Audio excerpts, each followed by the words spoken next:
어스틴 주님의 교회 매일 말씀 묵상에 오신 여러분들을 환영합니다. 하나님 말씀과 함께 행복한 날 되십시오. 안녕하세요. 주님의 교회 성도 여러분.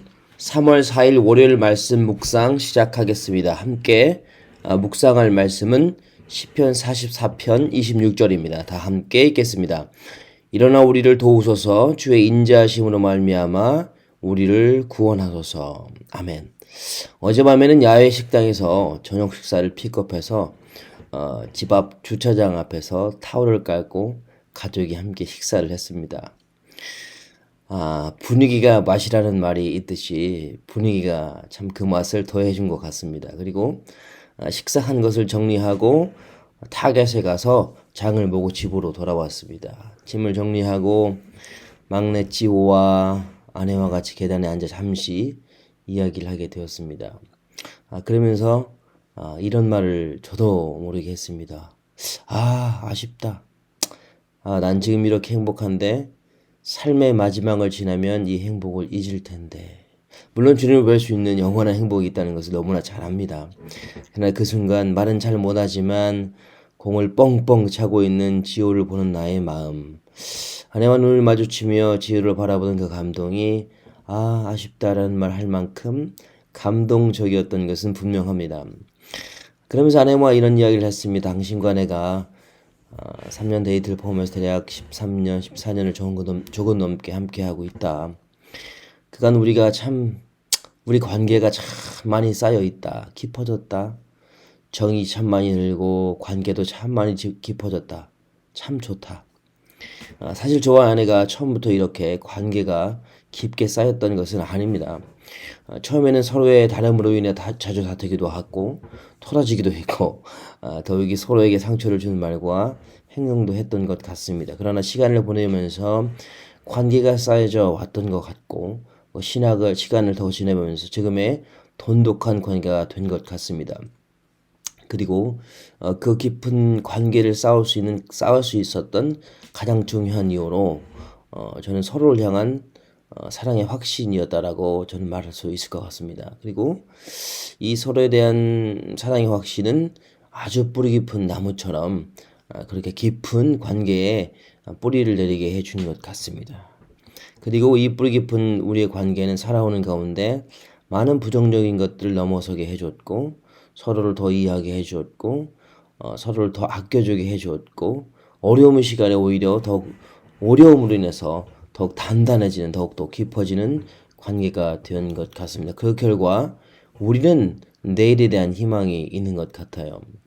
이 모든 것의 중심에는 서로에 대한 사랑의 확신과 확신에 기초한 관계가 있었다고 저는 감히 말씀드릴 수 있을 것 같습니다. 우리 신앙도 그런데 곰곰이 생각해 보면 우리의 신앙도 마찬가지인 것 같습니다. 하나님의 우리를 향한 변하지 않는 사랑에 대한 확신, 그리고 그 사랑을 먹고 깊게 뿌리를 내린 하나님과의 우리의 관계가 어떤 상황 속에서도 흔들릴지언정 넘어지지 않는 신앙을 만들어 가는 것 같습니다. 하나님의 우리를 향한 사랑에 대한 확신과 그 사랑의 확신에 기초한 하나님과 우리와의 관계가 신앙의 전부가 아닐까라는 생각이 들기도 합니다. 이런 의미에서 오늘 본문 시편 기자의 고백은 우리에게 큰 의미가 될 것이 분명합니다. 왜냐하면 오늘 본문 시편의 기자는 제가 방금 말씀드린 신앙의 열쇠인 즉 하나님을 향한 절대적인 사랑의 확신과 그리고 이 확신에 기초한 하나님과의 깊은 신앙의 관계를 잘 보여주고 있기 때문에 그렇습니다. 오늘 본문의 시편 기자의 노래는 곤란한 처지 가운데 부르던 시 혹은 드리던 기도와 같은 것이었습니다. 말로는 표현할 수 없을 만큼 처참한 상황에 시편 기자는 있습니다. 그렇게 시편 기자는 자신의 처지가 주님께 버림받은 처지와 같다고 호소합니다. 자신을 미워하는 자들로 인해서 고난을 당한다고도 하고 이웃에게 굴욕을 당하고 조롱당하고 초소를 당한다고 말합니다. 종일 수치가 얼굴을 덮는다고 합니다.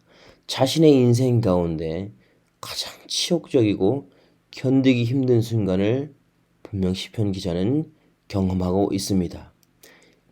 인생의 최저점을 시편 기자는 걷고 있는 것이죠.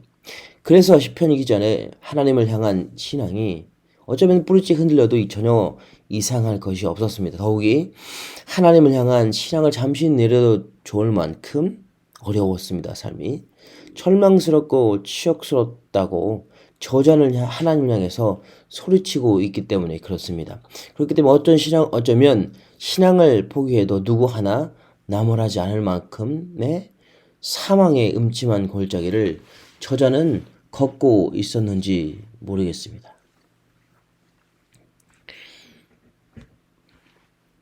누구든 자기가 경험하는 게 힘들고 가장 고통스럽겠죠. 오늘 저자는 우리가 경험해왔던 가장 힘들고 가장 절망적이고 가장 치욕적이었던 그 순간만큼 어쩌면 조금 더 힘든 그 시간을 경험하고 있는 것입니다. 그런데 시편 기자는 인생 가운데 가장 처절하고 끔찍하고 절망적인 상황 가운데서도 다음과 같은 고백을 합니다. 시편 44장 17절에서 18절을 제가 읽어드리겠습니다. 이 모든 일에 우리에게 임하였으나 우리가 주를 잊지 아니하며 주의 언약을 어기지 아니하였나이다. 우리의 마음은 위축되지 않고 우리의 걸음도 주의 길을 떠나지 아니하였나이다. 인생의 최저점을 걷고 있는 시편 기자는 자신의 길을 돌이켜 세상으로 나아가지 않았다고 합니다. 오히려 주의 언약을 생각하고 주의 길에 섰다고 당당히 고백하고 있는 것이죠. 그러므로 하나님을 노래하는 인생의 최고점에 서 있다고 해도 과언이 아닐 것입니다. 힘들면 힘들려도 됐을 텐데 잠시 주의 길에서 탈선해서 다른 길로 갔어도 이해는 될 만했을 텐데 하나님을 원망해도 이해될 만한 상황이었을 텐데 포기할 법도 할 텐데 힘들면 잠시 내려놓고 쉬었다가 다시 돌아올 법도 한데 세상과 바타며 살다 와도 이해했을 텐데 시편 기자는 결코 주님을 떠나지 않았다고 합니다. 오히려 이 인생의 저점에서 최저점에서 하나님을 찬양하고 있는 기자를 발견하게 됩니다. 시편 기자에게 다른 말로 하자면 시편 기자에게 하나님은 전부였습니다. 그래서 저는 이런 생각이 들더라고요. 무엇이 저자로 하여금 주님을 떠나지 않게 했을까? 왜 저자에게 하나님은 전부가 되었을까?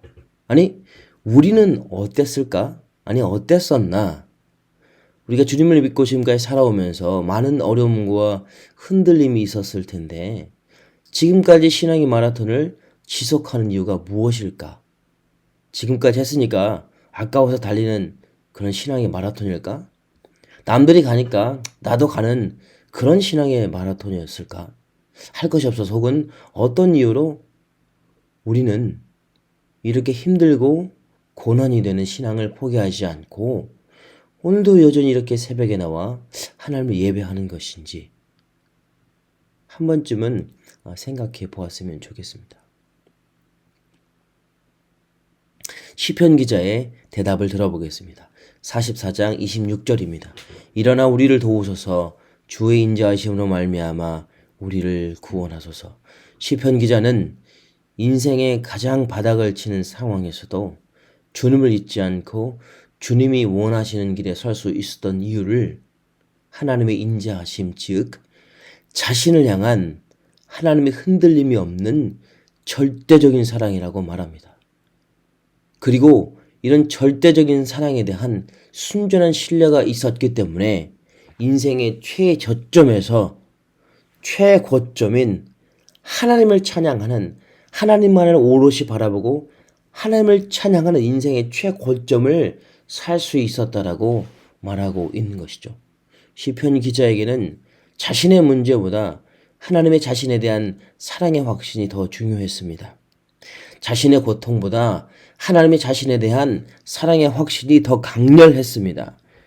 자신 인생의 무거움보다 하나님의 자신에 대한 사랑의 확신이 더 깊었습니다. 자신의 절망보다 하나님의 자신에 대한 사랑의 확신이 주는 감격이 더 컸고, 그래서 노래했습니다. 주의 인자하심으로 말미암아 우리를 구원하소서. 정리하자면 본문에 시편 기자에게 하나님은 전부였습니다. 하나님의 자신을 향한 사랑이 너무나 확실했습니다. 그렇기에 그 사랑이 저자를 하나님으로부터 나눌 수 없는 뿌리 깊은 사랑의 관계 안에 머물게 해주었습니다. 그 결과 인생의 폭풍 가운데서도 하나님의 흔들림 없는 사랑을 노래할 수가 있었던 것입니다. 인생의 최저점에서 하나님을 노래하는 최고점의 축복을 누리게 된 것이죠. 오늘 이 새벽에 저의 바람은 오늘 본문의 시편 기자와 같이 하나님이 우리 삶의 전부이기를 소망합니다. 오늘 시편 기자의 고백처럼 하나님의 흔들림 없는 사랑이, 우리를 향한 사랑이 우리 신앙의 원천이 되기를 기대합니다.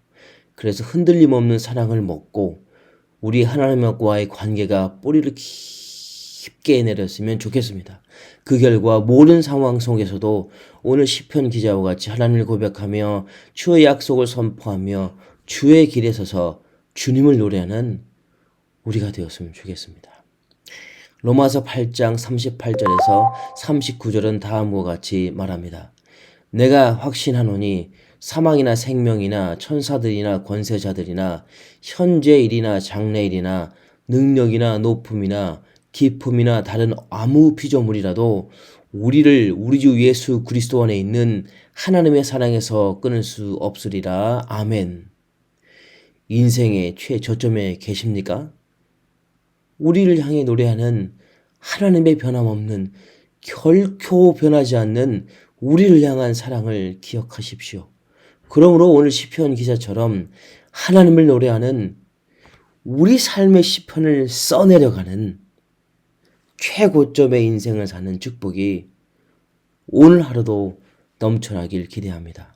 기도하시겠습니다. 하나님 아버지 감사합니다. 하나님, 오늘 시편의 기자는 인생의 최저점 가운데 있었습니다. 절망스럽고 수치스럽고 끔찍했고, 그러나 그 인생의 최저점 가운데서도 인생의 최고점을 살아가는 축복을 누리게 되었습니다. 시편 기자를 향한 하나님의 흔들림 없는 하나님의 사랑 때문이었습니다. 그리고 사랑에 대한 확신, 그리고 그 사랑을 먹고 자랐던 하나님과 자신의 관계. 하나님, 우리 인생이 이렇게 되길 소망합니다. 인생의 최저점을 걷고 있다 할지라도 하나님의 우리를 향한 변함없는 사랑, 무엇으로도 끊을 수 없는 하나님의 그 사랑을 기억하며 그 사랑 때문에, 그 사랑이 원천이 되어서 우리 삶의 기쁨이 넘치게 해주시고 그 사랑의 원천이 되어서 우리와 하나님의 관계가 더 깊어져서 흔들릴지언정 넘어지지 않는, 결코 넘어지지 않는, 그러므로 시편의 기자처럼 우리 오늘의 삶의 시편을 써내려가는 축복받은 인생이 될 수 있도록 도우시고 역사하여 주옵소서. 감사합니다. 예수님의 이름으로 기도했습니다. 아멘. 이 시간 기도하실 때 이렇게 함께 기도했으면 좋겠습니다. 먼저는 하나님께서 허락하신 여러 가지 감사의 제목으로 기도했으면 좋겠습니다. 가정, 교회, 생업, 학업, 건강 등, 그리고 여러 가지 삶의 기여들을 허락하신 하나님께 감사하며 기도했으면 좋겠습니다. 그리고 두 번째로 한 주간 예수의 흔적 있는 삶을 살도록 함께 기도했으면 좋겠습니다. 모든 삶의 터전에서 나의 말과 행위를 통해 그리스도가 드러날 수 있도록 기도해 주시면 감사하겠습니다. 그리고 세 번째로 코람데오, 즉 하나님 앞에서의 삶을 살도록, 신실하고 정결한 삶을 살도록 이 시간 함께 기도했으면 좋겠습니다. 그리고 마지막으로 선교사님들을 위해서 함께 기도하기를 소망합니다. 전은주 태국 선교사님, 임도마 아프간 선교사님, 김창현 브라질 선교사님을 위해서 함께 주님의 이름으로 기도하기를 소망합니다. 함께 기도하시겠습니다.